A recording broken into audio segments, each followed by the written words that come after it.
merepresentasikan keamanan platform lokal pasar, perbankan digital, dan dompet digital. Nama saya Ramawati Gita Wijaya. Nama saya Marisa Rafael. Saya Nabila Manisha. Saya Prima.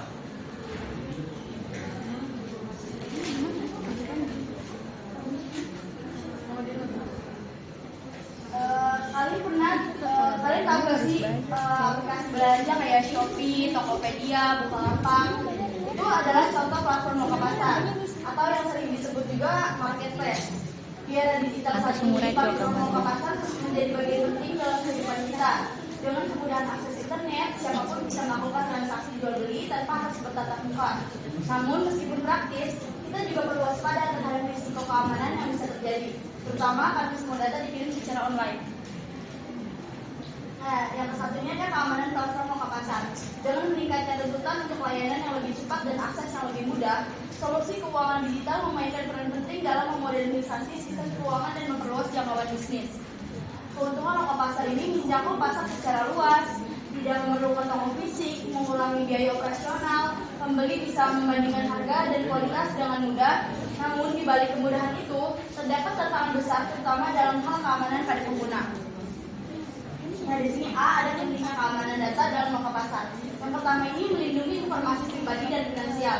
Data pelanggan seperti nama, alamat, dan nomor kartu kredit atau akun bank itu sangat sensitif. Bila data itu bocor, bisa disalahgunakan untuk penipuan atau pencurian identitas. Keamanan data ini perlu dijaga untuk memastikan bahwa informasi pribadi dan finansial mereka tetap aman dan terlindungi dari ancaman cyber. Terus yang kedua ini membangun kepercayaan pelanggan. Keamanan membuat pelanggan merasa aman untuk bertransaksi. Jadi ketika mereka percaya datanya terlindungi, maka mereka akan lebih loyal lagi kepada kita dan bisa merekomendasikan platform kita ke orang lain. Terus yang ketiga ini mematuhi regulasi dan persyaratan hukum. Beberapa negara punya regulasi ketat tentang perlindungan data seperti GDPR di Eropa dan CCPA di California. Dengan ini mencerminkan perusahaan yang mematuhi aturan ini menunjukkan komitmen melindungi pengguna. Lalu yang B ada ancaman keamanan pada lokal pasar. Yang pertama itu ada phishing dan social engineering, yaitu penipuan dengan cara menyamar jadi pihak resmi melalui email ataupun telepon palsu. Jadi target ini adalah mencuri informasi penting dari pengguna seperti data login atau akses rekening. Terus yang kedua ada malware dan virus. Terus program jahat seperti virus, worm, dan trojan bisa merusak sistem atau mencuri data pengguna. Malware ini bisa masuk melalui email atau file yang kita unduh. Terus yang ketiga ada serangan DOS dan DDoS. Jadi serangan ini membuat server jadi padat oleh lalu lintas data, sehingga tuh layanannya tidak bisa diakses. Biasanya dilakukan untuk mengganggu operasional platform tersebut. Terus yang keempat ada pencurian data dan cutting. Terus cutting ini adalah pencurian data kartu kredit yang dilakukan untuk transaksi ilegal. Jadi data ini bisa dijual ataupun dipakai oleh pelaku untuk pembelian online tanpa izin atau tanpa tanggung jawab. Nah, terus yang ini yang dijelaskan oleh Prima. Baik, di sini ada strategi keamanan dalam lokal pasar. Nah, ada 7 poin yang bakal saya bahas. Yang pertama, implementasi enkripsi data SSL dan TLS, yaitu menggunakan protokol keamanan seperti SSL, Secure Socket Layer, dan TLS, Transport Layer Security untuk melindungi data yang dikirim antara pengguna dan server. Yang kedua, autentikasi 2 langkah atau Two-Factor Authentication atau 2FA, yaitu menambah lapisan keamanan dengan meminta pengguna melakukan verifikasi tambahan selain kata sandi seperti kode OTP, dapat membantu memastikan proses login menjadi lebih aman. Yang ketiga, penggunaan algoritma enkripsi RC6 dan RSA. Beberapa penelitian mengusulkan penggunaan enkripsi RC6 untuk mengamankan data transaksi dan RSA untuk mengamankan kunci enkripsi supaya memastikan data tetap aman meskipun tanpa protokol keamanan tambahan. Yang keempat, firewall dan perlindungan DDoS. Penggunaan firewall aplikasi web WAF untuk melindungi dari serangan seperti SQL injection atau XSS serta perlindungan DDoS untuk mencegah serangan yang membanjiri server dengan lalu lintas tidak sah. Yang kelima, sistem pembayaran yang aman. Memilih sistem pembayaran yang memenuhi standar industri seperti PCI DSS untuk memproses transaksi dengan aman. Sistem ini biasanya dilengkapi dengan fitur keamanan tambahan seperti tokenisasi dan autentikasi multifaktor. Yang keenam, audit keamanan penilaian risiko berkala. Melakukan audit dan penilaian risiko secara rutin untuk mengidentifikasi potensi kerentanan dan memastikan bahwa sistem keamanan tetap efektif terhadap ancaman terbaru. Yang terakhir, edukasi penggunaan staf. Memberikan edukasi kepada pengguna mengenai keamanan data pribadi serta penelitian keamanan cyber kepada staf untuk mencegah kesalahan manusia yang dapat mengancam keamanan data.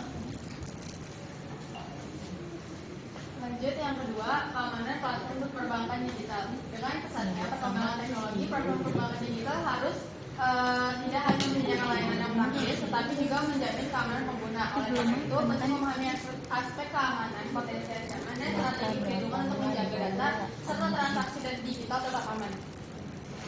Nah, di sini ada pentingnya keamanan dalam perbankan digital. Yang pertama, membangun kepercayaan nasabah, yang dimana keamanan menjaga data transaksi nasabah ini tidak dapat diakses oleh pihak yang tidak sah. Ini juga penting untuk menjaga kepercayaan nasabah. Yang kedua, mencegah kerugian finansial, yang dimana sistem keamanan yang baik mencegah pencurian uang, data pribadi, dan penyalahgunaan akun. Yang ketiga, menjamin kelancaran layanan. Dengan keamanan yang kuat, proses digital dapat berjalan lebih efisien karena tidak terganggu oleh potensi ancaman yang membahayakan. Keamanan yang kuat juga menjaga kelancaran operasional dan aksesibilitas bagi nasabah. Terus yang B ada ancaman keamanan yang umum. Yang pertama ada phishing, yang dimana penipuan dengan menyamar sebagai pihak bank untuk mencuri informasi login. Yang kedua ada malware, jadi perangkat lunak berbahaya yang mencuri data dari perangkat pengguna. Yang ketiga ada managing middle, yang dimana penyusup mencegah data selama transaksi. Dia juga bisa mengubah atau mencuri informasi. Terus yang keempat ada social engineering, yang dimana penipuan dengan cara manipulasi psikologis agar nasabah membocorkan data tersebut. Terus selanjutnya ada strategi meningkatkan keamanan perbankan digital. Yang pertama ada enkripsi data, yaitu mengacak data agar tidak bisa dibaca oleh pihak luar. Yang kedua ada verifikasi dua langkah, yang dimana menambahkan lapisan keamanan dengan OTP atau biometrik selain password. Yang ketiga ada edukasi nasabah, yang dimana meningkatkan kesadaran agar nasabah tidak mudah tertipu oleh penipuan digital. Yang keempat ada pemantauan akun, yang dimana sistem otomatis mendeteksi aktivitas mencurigakan dan memberi peringatan. Yang kelima, koneksi aman, yaitu menggunakan jaringan transkripsi agar data tidak mudah disadap. Selanjutnya ada keamanan platform dompet digital. Nah, sebelumnya dompet digital itu merupakan suatu aplikasi yang biasa kita gunakan untuk menyimpan uang kita secara digital dan berfungsi untuk transaksi. Kita bisa menggunakan dompet digital tersebut untuk transfer, membayar tagihan, dan juga untuk membayar suatu barang yang kita pesan secara online. Nah, terdapat beberapa hal yang perlu diperhatikan. Yang pertama itu pentingnya keamanan dalam dompet digital. Nah, yang dimana keamanan ini pasti sangat penting dalam platform dompet digital, yang dimana platform dompet digital pasti menyimpan data sensitif seperti data pribadi kita dan juga riwayat dari transaksi kita, yang menjadikan keamanan tersebut sangat diperlukan bagi penggunanya untuk melindungi pencurian dan juga penyalahgunaan dalam platform dompet digital tersebut. Nah, semakin meningkatnya keamanan dalam suatu platform dompet digital menjadikan platform tersebut meningkatkan loyalitas pengguna terhadap platform digital tersebut. Selanjutnya terdapat ancaman keamanan pada dompet digital. Yang pertama itu ada phishing. Nah, phishing ini termasuk salah satu social engineering, yang dimana phishing merupakan salah satu jenis penipuan yang mencuri informasi dengan mengirimkan kode OTP. Biasanya itu dapat berupa tautan ataupun franchise. Nah, yang kedua itu ada malware. Nah, malware ini merupakan perangkat lunak yang berbahaya yang bertujuan untuk menginfeksi suatu perangkat sehingga dia dapat mencuri info login ataupun akses dari pengguna tersebut. Nah, untuk menghindari malware ini kita bisa menggunakan antivirus di perangkat kita. Yang ketiga itu ada social engineering. Seperti tadi saya bilang, social engineering itu merupakan lebih luasnya. Social engineering merupakan salah satu jenis penipuan juga, yang dimana tapi social engineering ini tuh lebih ke psikologis. Biasanya itu dia berupa penyamaran. Biasanya dia itu secara telepon, secara langsung. Nah, yang terakhir itu ada akses tidak sah. Biasanya pengguna ini tidak menggunakan kata sandi atau menggunakan two-factor authentication. Jadi mempermudah oknum untuk melacak data pribadi mereka. Nah, terdapat beberapa strategi keamanan dalam platform dompet digital. Yang pertama itu dengan enkripsi data, yang dimana platform tersebut mengubah format yang awalnya dapat dibaca menjadi tidak bisa dibaca, yang bertujuan untuk melindungi data penggunanya. Secara singkatnya itu, enkripsi data merupakan mengamankan informasi menjadi suatu kode rahasia. Nah, yang kedua itu menggunakan autentikasi ganda atau 2FA. Biasanya selain diminta untuk membuat password, biasanya kita itu disuruh untuk menambahkan kode biometrik seperti Face ID ataupun sidik jari.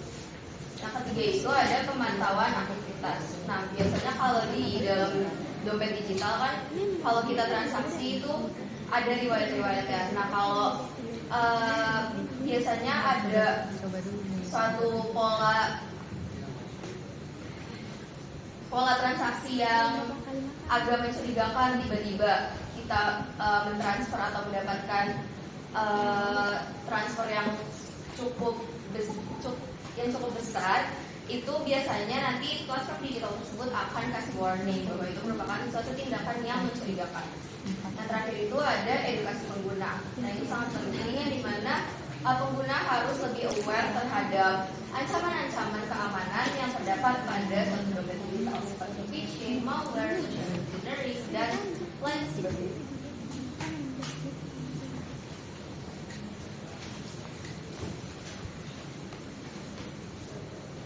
Sekian dari kelompok kami, kurang lebihnya mohon maaf. Wassalamualaikum warahmatullahi wabarakatuh.